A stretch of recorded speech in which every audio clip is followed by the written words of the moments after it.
مکے سے مدینے آ گئے اور اپنے بستر پہ جناب امیر سے کہا آپ سو جائیے. اسے کہتے ہیں لیلۃ المبیت. لیلۃ المبیت عربی میں شب ہجرت عام طور سے اردو فارسی میں کہا جاتا ہے. اگر سنیں گے مضمون تو میں پیش کروں. بسم اللہ. مجھے گھڑی آپ دکھاتے رہیے.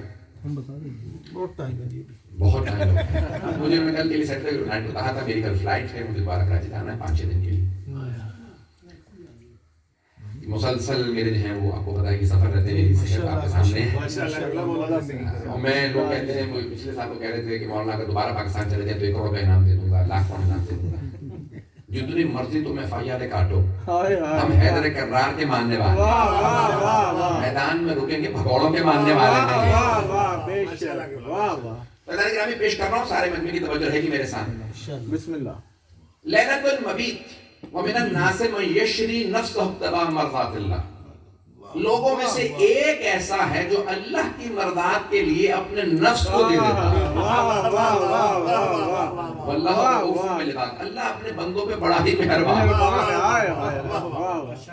آیت نمبر 207 اور سورہ بقرہ. جناب سرور کائنات نے کہا سب اپنے اپنے گھر میں رہیں. اللہ نے مجھے حکم دیا آج رات میں نے ہجرت کرنی. تو سب کہاں تھے؟ اپنے اپنے گھر. تو جناب سرور کائنات نے خادم سے کہا جاؤ میرے بھائی علی کو بلانا. جناب امیر گھر پہ آئے. مکے میں سرور کائنات کا گھر, اب مولد النبی جو محلہ ہے نا, صفا مروہ کی طرف جب آپ باہر نکلیں گے اس طرف ایک گھر ہے وہ آپ کے والدین کا, اور ایک جہاں پہ باتھ روم بنا دیے ہیں وہ حضرت خدیجہ کا گھر تھا.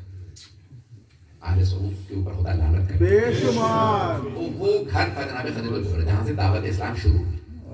یہاں پہ وہ جو وائٹ کلر کے جو بلڈنگ ہے باتھ روم. تو اب سرور کائنات وہاں پہ تھے. جناب امیر کو بلایا حضرت ابو طالب کے گھر سے. جناب امیر تشریف لایا, کہا یا علی میرے بستر پہ سو جائیے. اللہ نے مجھے حکم دیا ہے کہ میں ہجرت کر جاؤں. میری جان کو خطرہ ہے, مجھے ہجرت کرنی. کس کی جان کو خطرہ ہے؟ سرور کائنات. کہ اللہ نے مجھے حکم دیا کہ آپ ہجرت کر جائیں کیونکہ قریش نے میرے خلاف منصوبہ بنایا ہے میرے قتل کا. تو یعنی آپ میرے بستر پہ سو جائیے. جناب امیر نے بس ایک سوال کیا, سارے مورخین نے لکھا کہ یا رسول اللہ میرے آپ کے بستر پہ سونے سے کیا آپ کی جان بچ جائے گی؟ سرور کائنات نے فرمایا ہاں میری جان بچ جائے گی. تو تاریخ اسلام میں پہلا سجدہ شکر جناب امیر میں ڈالا. فوراً سجدہ شکر میں کہا پروردگارا تیرا شکر ہے, تو نے مجھے اس لائق بنایا میں تیرے حبیب ان کی جان بچا رہا.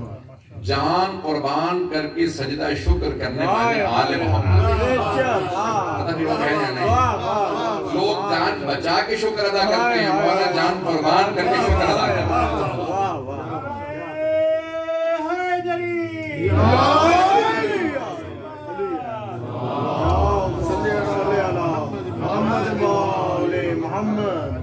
جناب امیر نے سجدہ شکر جیسی سجدہ شکر پیدا لائے تو آپ نے فرمایا کہ میں جا رہا ہوں. وہاں ابو سفیان نے سب قریش کے سرداروں کو جمع کیا, کہا بھئی مل کے ہر قبیلے سے ایک ایک آدمی مجھے دے دو جو اچھا نیزہ چلاتا, جیولن اچھا استعمال کرنا جانتا. کہ کیا ہوگا؟ کہا جناب محمود کو قتل کر دیں صلی اللہ علیہ وسلم.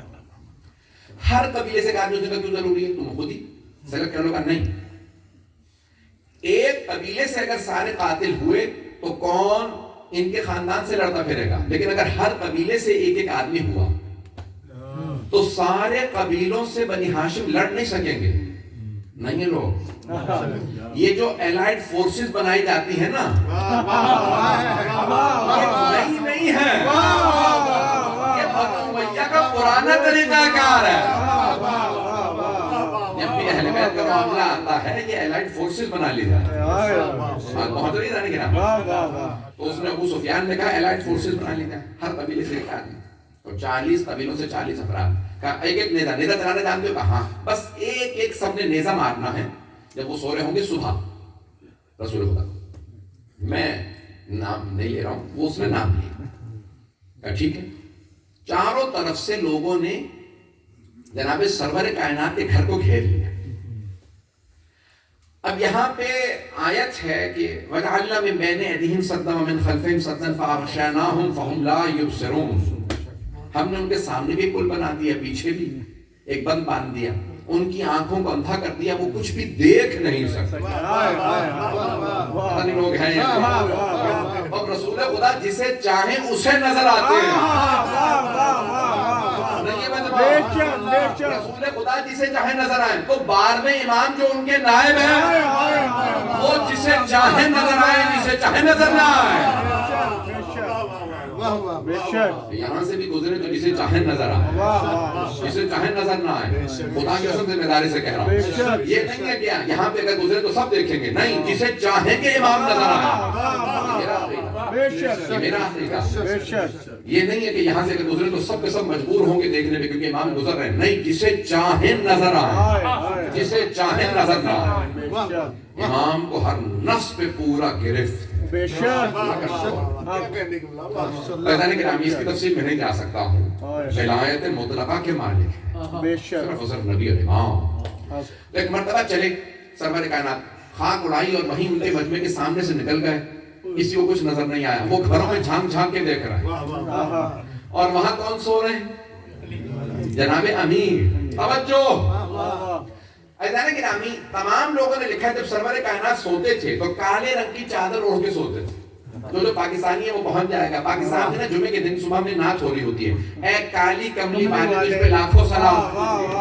رسول خدا کالی چادر لیں تو سنت ہے, شیعہ کالا لباس پہنے تو بدعت ہے.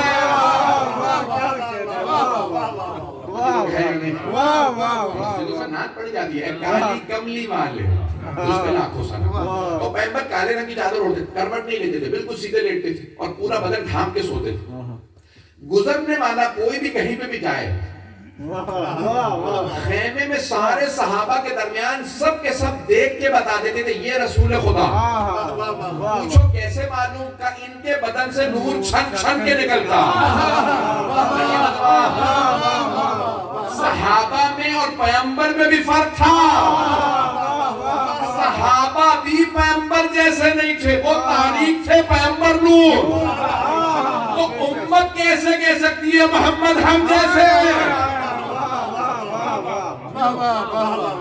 اور وہاں سرور کائنات بستر پہ نہیں ہے, جناب امیر سو رہے ہیں, اور رسول خدا جب سوتے تھے تو نور بدن سے چھن چھن کے نکلتا تھا.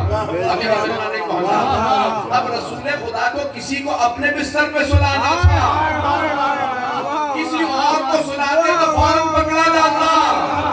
اس کے جسم سے ویسا نور نہیں نکل رہا.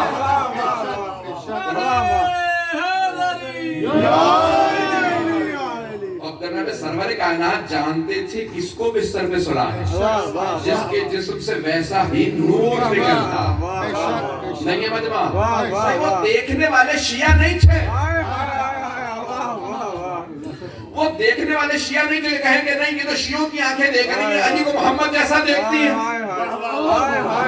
وہ بھیجے ہوئے ابو سفیان کے تھے, اور دیکھ دیکھ کے بار بار کہہ رہے تھے ابھی محمد سو رہے ہیں. انہیں وولٹیج میں بھی فرق نہیں لگا. ان میں سے کسی نے نہیں کہا اس کا نور کم ہے, اس کا زیادہ تھا, اس کا قد چھوٹا اس کا بڑا تھا. گرامی, وہ سب بنو امیہ کے گماشتے تھے, ابو سفیان کے بھیجے ہوئے, سب کے سب بار بار دیکھتے پھر بھی کہتے محمد سو رہے ہیں. تو اب پتہ چلا محمد و علی میں کوئی فرق نہیں. نہ قد میں, نہ نور میں, نہ سونے کے انداز میں. اگر کسی اور کو سرور کائنات بستر پہ سلاتے تو نور ہی سے پکڑا جاتا. اور پھر دیکھیں نیند عجیب و غریب چیز, سولی پہ بھی آ جاتے ہیں. جب آ رہی ہو نا, کہیں کہ بھئی اگر تم سو گئے تو لٹک جاؤ, ہم نے پھندا لگا رکھا ہے, سو کے تو فوراً گردن. نیند آ رہی ہو تو سولی پہ بھی آ جاتی ہے, نہیں پہنچا سکتا. نیند سولی پہ بھی آ جاتی ہے, لیکن اگر جان پہ پڑی ہو نا, آپ کہتے ہیں سو گے تو گولی مار دوں گا, تیر مار دوں گا. اب نیند آ بھی رہی ہو تو نہیں آئے گی. توجہ, رسول خدا بھی جانتے ہیں آنی ہو تو ہر جگہ آ جاتی ہے. آرام دہ بستر ہو اس پہ بھی نہیں آتی، آنی ہو تو غار میں بھی آ جاتی ہے. ایسی مشکل ہے.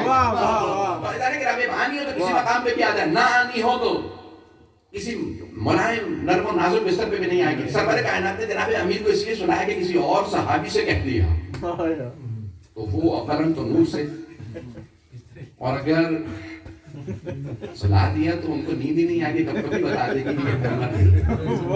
فیضان گرامی وہ جناب امیر جو ہر رات میں 1000 رکعت پڑھتے ہیں. نہیں ہے مجمع. ایک حدیث میں بھی دیکھ رہا ہوں، مستند ترین حدیث ہے. جب دعبل خزائی شاعر تھا بہت بڑا، اس نے مولا امام رضا کی شان میں قصیدہ کہا، امام امیر المومنین کی شان میں قصیدہ کہا، تو مولا نے کہا یہ میرا کرتا دینا چاہتا ہوں. کہا دعبل یہ عام کرتا نہیں ہے، میں نے اس میں 1000 نمازیں ہر رات پڑھی ہیں، 1000 دن، اور 1000 ختم قرآن کیا، 1000 روزے رکھے. وہ کرتا ہدیہ کر رہا ہوں میرے جد کی شان میں قصیدہ کہتے ہوئے.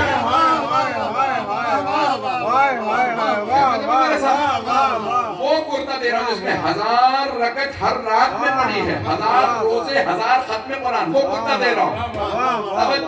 اب کئی لوگ کہہ سکتے تھے علی کو تو نیند نہیں آتی تھی، 1000 رکعت کی عادت تھی. تو جناب امیر نے شب ہجرت سو کے بتایا، عادت نہیں تھی جاگنے کی، انسومنیا نہیں تھا. وہ کہتا بھی عادت ہی نہیں تھی سونے کی، اس لیے 1000 رکعت پڑھ لیتے تھے. مولا نے سو کے بتایا اتنے آرام سے کوئی نہیں سو سکتا سوائے علی. نیزوں کے سائے میں نیند صرف علی کو آتی. جناب امیر وہاں پہ سو گئے. تو ایک مرتبہ جو احمد ہجرت کر گئے اور کہا یا علی بس 2 کام کیجیے گا، امانتیں لوٹا دیجیے گا، اور جو فواطم ہیں، فاطمہ کی جمع فواطم، ان سب کو خیر و عافیت کے ساتھ مدینے لے آئیے. کہا یا رسول اللہ آپ نے کہہ دیا، میرا آپ سے وعدہ، میں سب کی امانتیں لوٹا دوں گا. یہ نہیں پوچھا یا رسول اللہ پورا گھر بھرا ہوا ہے امانتوں سے، نہ امانتوں میں آپ نے نام لکھے، نہ سگنلز ہیں، نہ کوئی پتہ نہیں لوگ ہیں یا نہیں، نہ کوئی پرچی ہے، نہ کچھ. کیسے پتہ چلے گا کون سی امانت کس کی؟ اتنے لوگ بعد میں لڑتے رہیں گے، میری امانت نہیں ملی، میری امانت نہیں ملی. تو رسول خدا نے بس ایک حدیث فرمائی تھی، لا یؤدی عنی الا علی، میری لی ہوئی امانت کو کوئی نہیں لوٹا سکتا سوائے علی. میں نے لی ہے، علی لوٹائیں گے. نہ جناب امیر نے آنے والوں سے پوچھا کون سی امانت رکھوائی تھی، تم بتاؤ، تم بتاؤ. گرامی کسی سے نہیں پوچھا. صبح اٹھے آدمی کا چہرہ دیکھتے تھے، امانت کے ہاتھ میں. امانت ہاتھ میں. آنے والا یہ نہیں کہتا تھا کس کی امانت دے دی، میں تو کچھ اور رکھوا کے گیا تھا. اس کا مطلب ہے کہ جناب امیر کا اور سرور کائنات کا ہاتھ امانت میں ایک سا ہے. امانت لیں گے رسول خدا، لوٹائیں گے علی. یہاں جناب امیر پوری رات جو ہے وہ سوتے رہے. صبح جیسے ہی ہوئی نا، فجر سے پہلے ایک مرتبہ ایک نے کہا میں چادر کھینچوں گا، تم سب نیزے مار دیں. اسے رسول خدا انہوں نے چادر کھینچی، سب نے نیزے اٹھائے مارنے کے. کہا رک جاؤ، یہ محمد نہیں علی. توجہ، سب نے نیزے روک لیے. کیوں؟ نہیں مجمع، یہ گزشتہ 10 برس سے مسلسل مارے کھاتے رہے تھے. نہیں ہے آپ عزیزان گرامی، انہیں پتا تھا شیر بستر پہ بھی ہو، شیر ہوتا. ایک مرتبہ دھاڑے کا سب کو پلٹ.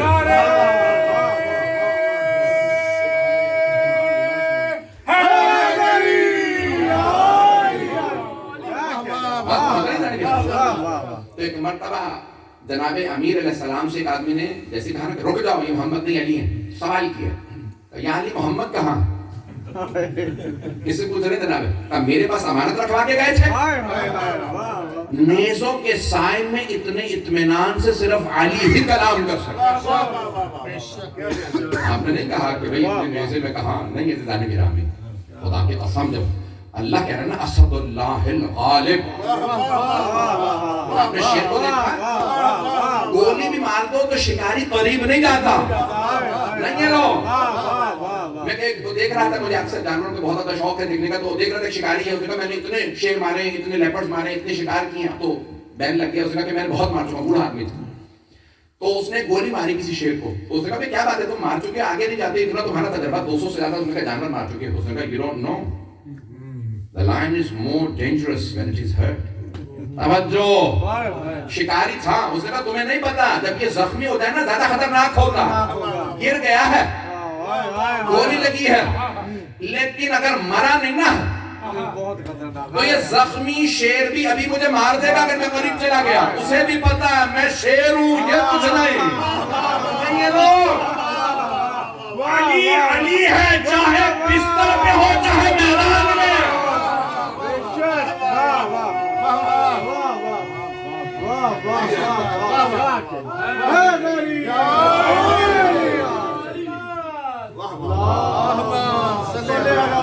محمد محمد جو ہے نہیں کہنا, جناب امیر علیہ السلام نے ایک مرتبہ اسی بستر پہ کہا کہ میرے پاس امانت رکھوا کے گئے.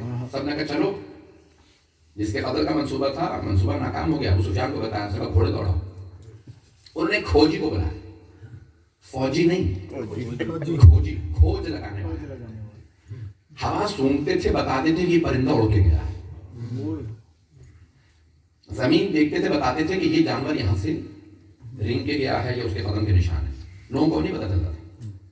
تو انہوں نے فوراً ابو سفیان نے, عتبہ, شیبہ, ابو جہل, یہ سب جمع ہوئے, کہا کہ بلاؤ کھوجی کو, کھوج لگائیں. اس نے کہا میں لے چلتا ہوں, رات میں یہاں سے چلے اور یہ قدموں کے نشان ہے. اس نے کہا یہاں سے 2 ہو گئے. توجہ, اس راستے سے ایک نہیں 2 آدمی, ان کا دوسرا کون ہے کہ یہ نہیں بتا سکتا. چلتے رہے. اس نے کہا بھئی اس غار تک میں ضمانت دیتا ہوں کہ دونوں آئیں. جیسے غار پہ پہنچے تو دیکھا کہ وہاں پہ کبوتر کے 2 انڈے رکھے ہیں, پورا جالا بنا ہوا. ایک ہی رات میں اس نے کہا جو اسپائڈر ہے, مکڑ, یہ ایک رات میں اتنا بڑا ویب, اتنا بڑا جالا نہیں بنا سکتا. کبوتر ایک دن میں 1 انڈا دیتا ہے. توجہ, جب when it lays eggs تو 2 انڈے دیتا ہے کبوتر, ایک دن میں ایک, اگلے دن دوسرا. تو ہیچ بھی ہوتے ہیں, ایک دن پہلے ہوتا ہے, دوسرا. دوسرے 2 انڈے, اس کا مطلب ہے کہ پہلے کا گھونسلہ, نیسٹ از اولڈ. یہ آدمی ہمیں بیوقوف بنا رہا, یہ یہاں پہ لے آیا, یہاں تو ہے ہی نہیں, ہو ہی نہیں سکتے. چلو, مندر سے رونے کی بھی آواز آئی. رسول خدا صلی اللہ علیہ وسلم نے فرمایا کہ کیا ہوا, مجھے سامنے کاٹ لیا. تو میں لا تحزن, یعنی میں علی کی طرف سے پریشان ہوں, اپنے لیے نہیں روتا. کہ ان اللہ مانا, اللہ میرے علی کے ساتھ. اس سے زیادہ بول کے نہیں پڑھ سکتا. ان اللہ مانا لا تحزن, حزن نہ کر. توجہ, قرآن کی آیت ہے, الا ان اولیاء اللہ لا خوف علیہم ولا هم یحزنون. وہ جو اللہ کے ولی ہوتے ہیں نا, نہ ان پہ خوف طاری ہوتا ہے نہ حزن طاری ہوتا ہے. اللہ کے ولی پہ نہ خوف ہوتا ہے نہ حزن. اگر کسی پہ حزن ہوا ہو تو وہ اللہ کا ولی نہیں. لیکن یہاں ان اللہ معنا, وہ سب کے سب کا واپس چلو. یہ ہمیں دھوکہ دیتا رہا, یہ غلط جگہ لے آیا. وہاں پہ رسول خدا کوئی اللہ نے دان بچائی تھی, آپ نکل گئے ہجرت کر کے. یہاں جناب امیر اٹھے, امانتیں دی. ہے کون سا بتاؤ, مجھے بتانے قبلہ ایک بات ہے, جب رسول کسی کو نظر نہیں آئے تو یہ ابو بکر کو کیسے نظر آئے؟ اب نہ بھی ہونا تو پتہ ہو جائے. یہ ایسا کام تو ایسا نہیں کہ ہم یہ لائف جا رہا پوری دنیا کے اندر, تھوڑا سا میرا کر لیں, میں ابھی بہت اچھے خاصے لوگ کر کے آ رہا ہوں, جا رہا ہوں دل و گردے کے ساتھ اور ہر جگہ پہ کھل کے پڑھ رہا ہوں. ایسا نہیں کہ سرور کائنات ان مشرکین و کفار کو نظر نہیں آئے. توجہ, لیکن یہ نہیں کہا گیا اچھا کہ مومن یا منافق کو بھی نظر نہیں آئے. اب چاہے ظاہری کلمہ ہو, جو کلمہ وہ ہوگا اسے نظر آئیں گے, اور اگر چاہیں گے تو نظر آئیں گے. چاہتے تھے نظر آ جاؤ, نہیں تو واپس جا کے کہیں علی کی جان کا خطرہ نہ بن جائے.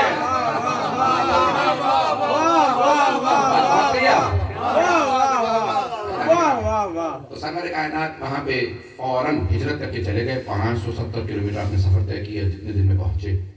انہوں نے کہا کہ طلع البدر علینا, ایسا نہیں یاد ہے نا, پوری نعت ہے, انہوں نے پوری وہ قصیدہ پڑھا. کہا کہ ہمارے پہ بدر نے طلوع کیا, فل مون ہیز اپیئرڈ اپون اس, یعنی رسول خدا ہے. کہا کہ یا رسول خدا یثرب میں آ جائے. یثرب نام تھا, ابھی مدینہ نہیں. کہا نہیں, اسی مقام پہ رکوں گا, قبا کے مقام پہ, وہاں مسجد بھی بنانے سے ہوگا. کہا جب تک میرا بھائی علی نہیں آ جاتا میں شہر میں نہیں داخل ہوں. شہر میں بھی نہیں جاؤں گا جب تک علی نہیں آئے, مدینے میں بھی نہیں جاؤں گا جب تک میرا بھائی نہ آئے. تو وہاں جناب امیر نے ایک مرتبہ ساری امانتیں لوٹائیں گھر.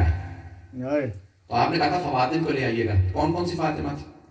ایک تو تھی رسول خدا کی دختر حضرت سیدہ. ایک خود آپ کی اپنی والدہ, رسول خدا فرماتے تھے میری ماں کے بعد میری ماں, امی بعد امی, میری ماں کے بعد میری ماں حضرت فاطمہ بنت اسد. جناب امیر کی والدہ تھی, لیکن جناب سرور کائنات نے کہا تھا ان کو لے آئیے. اور تیسرے فاطمہ بنت زبیر کہ جو رسول خدا کی بھانجی تھی, تو آپ نے کہا کہ گن کزن کی بیٹی تھی, تو آپ نے کہا کہ ان کو لے آئیے. توجہ سے سنیے گا, میں تمام کر رہا ہوں. یہاں جناب امیر المؤمنین علیہ السلام نے کیا کیا, محملیں سجائیں, کجاوے لگائے, اور بہت خوبصورت کپڑے لگائے, پردے کا اہتمام کیا. رسول خدا نے کہا ہے کہ ان کو لے آئیے گا. پردے کا اہتمام رسول خدا کی بیٹی کو کسی نے نہیں دیا. تو آپ نے محمل سجائی اور پردے لگائے, اور ایک مرتبہ بالکل گھر کے سامنے لے آئے, کیونکہ اونٹنی اندر نہیں جا سکتے. تو ناکا وہاں پہ ساری اونٹنیوں کو لگایا, اور آواز دی سب سے پہلے دختر رسالت کو, جن کا مقام سب سے زیادہ. توجہ ہو, کہا کہ آپ کی محمل میں نے سجا دی ہے, اور اونٹنی سامنے آپ کے تشریف فرما بٹھا دی گئی, آپ سوال ہو جائیے. پھر جناب اپنی والدہ کو آ گئے سب کو. ایک مرتبہ ابو سفیان اور وہ سب کے سب جمع ہو گئے. انہوں نے کہا کہ دیکھو محمد تو چلے گئے,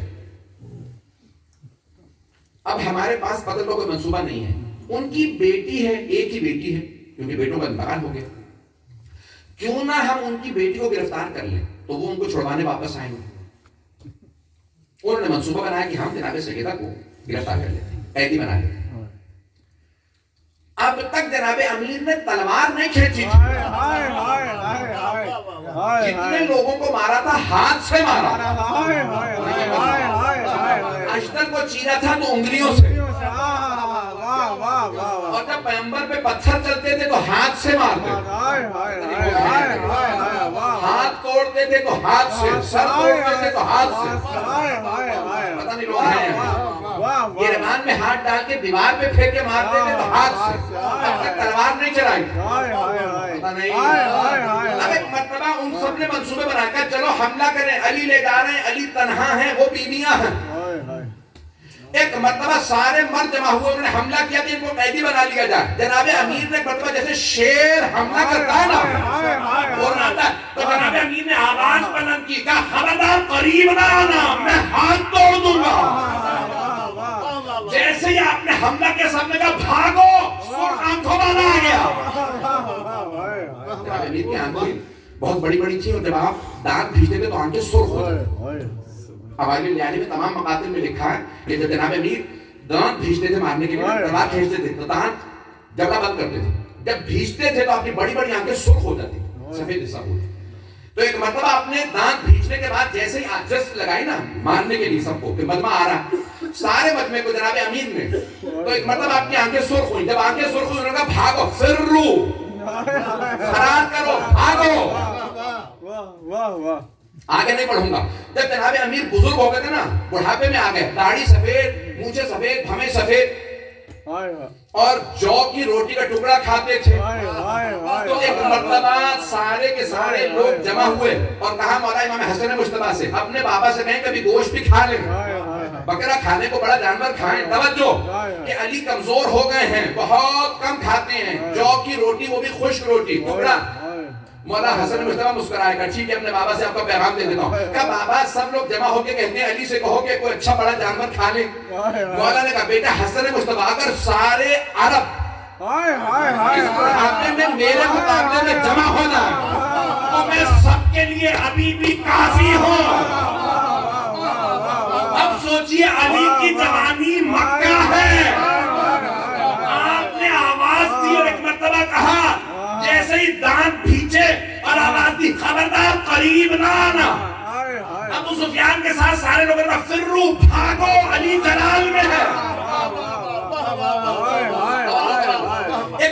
مولا واپس آئے اور آنے کے بعد جناب سیدہ سے کہا آپ کو کوئی گھبراہٹ تو محسوس نہیں ہوئی کہ اتنے لوگوں نے مکہ کے حملہ کر دیا تھا؟ تو جناب سیدہ نے محمل سے آواز دے کے کہا جس کا ہمراہ محافظ علی ہو اسے خوف نہیں ہوگا، جس کی حفاظت کے لیے علی ہو اسے خوف نہیں ہوتا۔ تو اب یہاں پہ علماء کہتے ہیں کہ جناب امیر کا بھی اونٹ تھا، اب آپ اونٹ پہ سوار نہیں ہو۔ آپ جانتے ہیں نا اونٹوں کو اگر باندھ دیا جائے تو وہ کیوں میں چلتے ہیں، صف میں چلتے ہیں، آگے پیچھے نہیں جاتے، ٹرینڈ ہوتے ہیں۔ لیکن کہتے ہیں پورے رستے مکے سے مدینے جناب امیر اپنے اونٹ پہ سوار نہیں ہو، کیوں؟ بی بی کے جملے کے بعد کہ جس کی حفاظت کرنے والے علی ہو، اسے کیسا خوف۔ تو اب آپ نے کہا میرا اونٹ رہنے دو، جو لوگ آ رہے ہیں میں اب پیدل چلوں، 570 کلومیٹر پیدل آ، کیوں کہ سیدہ نے اتنا بڑا جملہ کہا کہ کوئی اسے خوف نہیں ہوتا جس کا حفاظت کرنے والا ہے۔ جملے سنیے گا، جیسے ہی جناب امیر پہنچے نا، مدینہ تو اندر تھا، قبا رسول خدا وہیں تھا، تو پورے مجمع نے جناب امیر کا استقبال کیا۔ جناب امیر سب سے آگے ہیں اور آپ کے ہاتھ میں مہار، اونٹنی کی کس کی؟ جناب سیدہ کی۔ تو ایک مرتبہ مجمع جب آیا کہ رک جاؤ، کسی سے نہیں ملوں گا، مجھے پہلے رسول خدا سے ملوں گا۔ رسول خدا آگے بڑھے، جناب امیر کو گلے لگایا، تو آپ نے پیار کیا، چوما پیشانی کو، کہا یا رسول اللہ سب کچھ بعد میں، آپ نے کہا تھا فاطمہ آپ کے پاس امانت ہے، یا رسول اللہ یہ اپنی امانت لے لیجیے۔ اونٹنی کی نہار دی اور ایک رو کے جملہ کہا یا رسول اللہ میں نے آنچ نہیں آنے دی سیدہ میں، حملہ ہوا تھا، میں اپنی جان پہ کھیل گیا، میں نے سیدہ پہ آنچ نہیں آنے دی۔ اول ربیع الاول کو گھر پہ آنکھ بھی لگی۔ جب 3 جمادی ثانی کو جناب امیر قبر مطہر کے سامنے لے کے آئے نا جناب سیدہ، تو جانتے ہیں اس کو کیا فرمایا تھا؟ یا رسول اللہ اپنی امانت واپس لے لیجیے۔ جب ہجرت کر کے آئے تھے تب بھی یہی کہا، اور اب جب قبر مطہر میں اتارنے لگے نا تو پھر بھی یہی فرمایا یا رسول اللہ اپنی امانت واپس لے لیجیے۔ لیکن اس کے ساتھ ایک جملہ کہا، اس وقت کہا تھا میں نے آنچ نہیں آنے دی، لیکن اب نے کہا یا رسول اللہ آنچ نہیں آنے دی، کہا آرام سے لیجئے گا، یہ وہ فاطمہ نہیں ہے جو آپ کے مجھے تھے، اس فاطمہ کا پہلو شکستہ، یہ فاطمہ بہت زخمی ہے، اجرکم بس پہ کوئی رونے میں بخل نہ کرے۔ بانی مجلس نے مجھ سے درخواست کی مولانا ہو سکی تو شام سے مدینے واپسی کے مسائل پر میں سوچ کے آیا تھا 35-40 منٹ پڑھوں گا، 1 گھنٹہ پڑھنا نہیں چاہ رہا تھا، آئیں آخری ایام ہیں۔ اب علی و بطول کی بیٹیاں کربلا اور شام کے سفر کے بعد مدینے واپس آئی ہیں۔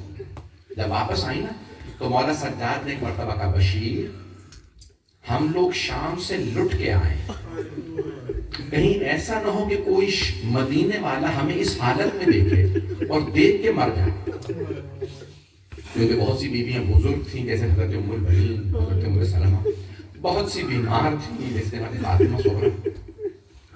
بشیر پہلے جا کے مدینے میں اعلان کر دو حسین مارے، پھر ہم مدینے میں آئیں گے۔ تو بشیر ایک مرتبہ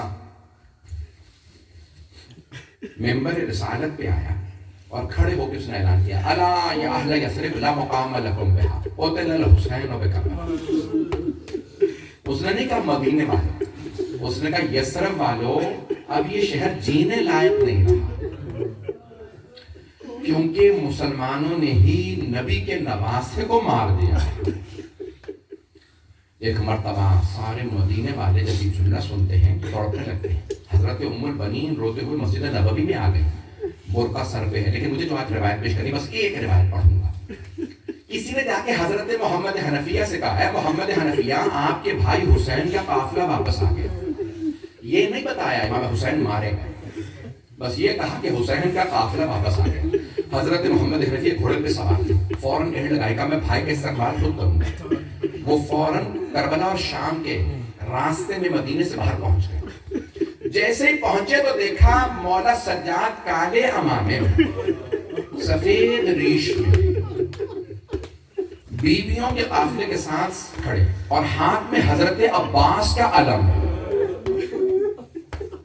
حضرت محمد حنفیہ نے گھوڑے پہ سوار ایک سوال کیا, میرے ساتھ ذرا مدینے چلیے گا. سوال کیا, کہا این اخی الحسین, میرے بھیا حسین کہاں؟ امام سجاد نے آواز دیا, قد قتل بکربلا, آپ کے بھائی کربلا میں مارے گئے. ان کے آنسو بہت غیرت مند تھے, پہلوان تھے, آنسو بہنے لگے. تو ایک مرتبہ کہا کہ اتنا سب کچھ ہو گیا, حسین مارے گئے, عباس کہاں تھا؟ تو حضرت امام سجاد نے فرمایا قد قتل, وہ بھی کربلا میں مارے گئے, قد قتل بکربلا, وہ بھی کربلا میں. اب میں اور کچھ نہیں پوچھوں گا, بس مجھے اتنا بتا دو, میرے بھائیوں کے ساتھ میری بہنیں بھی گئیں تھیں, میرے بھائیوں کے ساتھ میری بہنیں بھی گئی تھیں, یہ بتاؤ کہ علی و بطول کی بیٹیوں کا کیا ہوا؟ تو مولا سجاد نے آواز دے کے کہا, چچا انہیں کوفہ اور شام کے بازاروں میں لے جایا گیا, انہیں شرابی کے دربار میں لے جایا گیا. بس یہ جملے سننے تھے. ایک مرتبہ حضرت محمد حنفیہ گھوڑے کی پشت سے زمین پہ گر گئے. جیسے ہی زمین پہ گرے نا, تو ایک مرتبہ جناب سید سجاد آگے بڑھے, چچا کے سر کو اٹھا کے زانوں پہ رکھا اور فرمانے لگے کہ چچا جان گھر جا کے روئیں گے, گھر چلیں. کہ آپ کون ہے, بار بار مجھے چچا کیوں کہتے ہیں؟ کہ چچا پہچانا نہیں؟ کہ نہیں, میں نے آپ کو نہیں پہچانا. کہ چچا میں علی ابن حسین زین العابدین, میں سید سجاد. حضرت محمد حنفیہ نے فرمایا, سید سجاد آپ 24 برس کے جوان ہیں, یہ آپ کی داڑھی سفید کیسے ہو گئی, یہ آپ کی ریشیں مبارک سفید ہو گئی. کہ چچا جان آپ نے صرف سنا علی کی بیٹیاں یزید کے دربار میں, آپ گھوڑے کی پشت سے گر گئے. چچا میں آنکھوں سے دیکھ کے آیا ہوں. جب یزید سوال کر رہا تھا ان میں علی کی بیٹی زینب کون؟ اے سجاد آپ کی داڑھی سفید کیسے ہو گئی؟ اجرکم اللہ. بس بھئی آخری جملے سن لیجیے, میں بہت تفصیل سے پڑھتا لیکن میری اس وقت حالت نہیں ہے. ایسا نہیں کہ ایک مرتبہ بیویاں آئیں, جناب زینب کبریٰ نے فرمایا, سید سجاد بیٹا میں گھر نہیں جاؤں گی, پہلے نانا کے روضے پہ جاؤں گی. جب بیوی آئی نا نانا کے روضے پہ, تو دونوں ہاتھ بیوی نے دروازے پہ رکھے روضے رسول کے, اور بلند آواز سے رو کے فرمانے لگی, یا جدہ انی ناعیۃ الیک بولدک الحسین, نانا میں آپ کے نواسے حسین کی سنانی لائی. نانا میں 70 قدم کے فاصلے پہ کھڑی تھی جب شمر نے حسین کے سر سے امامہ اتارا. نانا جب اس نے بالوں میں ہاتھ ڈالا, خنجر چلایا, میں نے رو رو کے کہا, اما فیکم مسلم, کیا تمہارے درمیان کوئی مسلمان نہیں ہے, یہ تمہارے نبی کا نواسا ہے. نانا کسی نے میری ایک نہ سنی. ایک مرتبہ سارے مدینے والے اتنی بلند آواز سے رونے لگے کہ جناب زینب کی آواز نہیں آ رہی تھی. جب جناب زینب کی آواز دب گئی نا, تو بی بی خاموش ہو گئی. جب سارے مدینے والے روتے روتے تھک گئے, خاموش ہو گئے, تو جناب زینب نے جملہ کہا, فرمایا, نانا اگر نامحرموں کا مجمع نہ ہوتا میں اپنی کلائیوں سے چادر ہٹاتی, نانا میں اپنے بازوؤں کے نشان دکھاتی, نانا میں آپ کو بتاتی آپ کی امت نے مجھے کتنے تازیانے مارے, نانا میرے پشت پہ بازوؤں پہ نیل ہے. اتنے میں جناب ام البنین حرم میں پہنچ گئی روضہ رسول پہ, اور جناب زینب سے گلے مل کے رونے لگی. کہا بیوی میں آپ کو مولا حسین کا پرسہ دینے آئی. جناب زینب نے رو کے فرمایا, اماں میں آپ کو عباس کا پرسہ دیتی ہوں. جناب ام البنین نے فرمایا, مجھے کوئی عباس کا پرسہ نہ دو, مجھے صرف میرے مولا حسین کا پرسہ دو, میرے سارے بیٹے حسین پہ قربان, میری ساری نظر حسین پہ قربان. اجرکم اللہ, اجرکم اللہ. آخری جملہ, اس کے بعد کچھ نہیں پڑھے. ایک مرتبہ جناب زینب کبریٰ نے فرمایا, بیٹا سجاد مجھے کچھ دیر کے لیے میری ماں کی قبر پہ لے چلے. جب ماں کی قبر پہ آئی نا, بیوی نے سامان سے کرتا نکالا, کرتے کو قبر پہ بچھا دیا. کہا اماں یہ آپ کے حسین کا کرتا ہے. ایک مرتبہ قبر پہ زلزلہ سا آنے لگا. بی بی نے فرمایا اماں برداشت نہیں ہوا. اماں آپ نے کرتا دیکھا ہے, اماں میں نے حسین کو ذبح ہوتے دیکھا ہے. الا لعنت اللہ علی القوم الظالمین وسيعلم الذين ظلموا أي منقلب ينقلبون.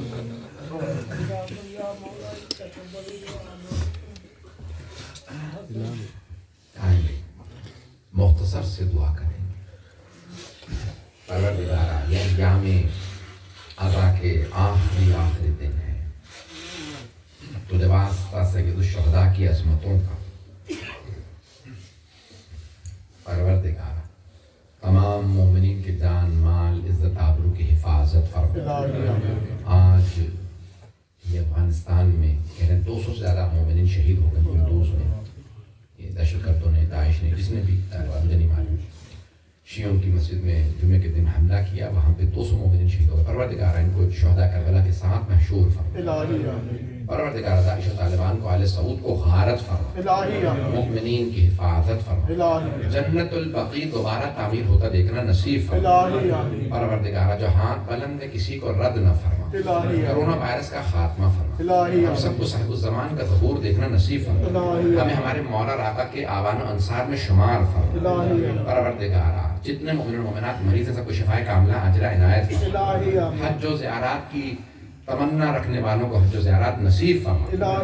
ہم سب کو زندگی میں بار بار محمد علیہ محمد علیہ السلام کی زیارات نصیب فرما. آخرت میں ان کی شفاعت نصیب فرما. ربنا تقبل منا انك انت السميع العليم بحق محمد وآله الطيبين الطاهرين المعصومين. ماتم حسین یا حسین.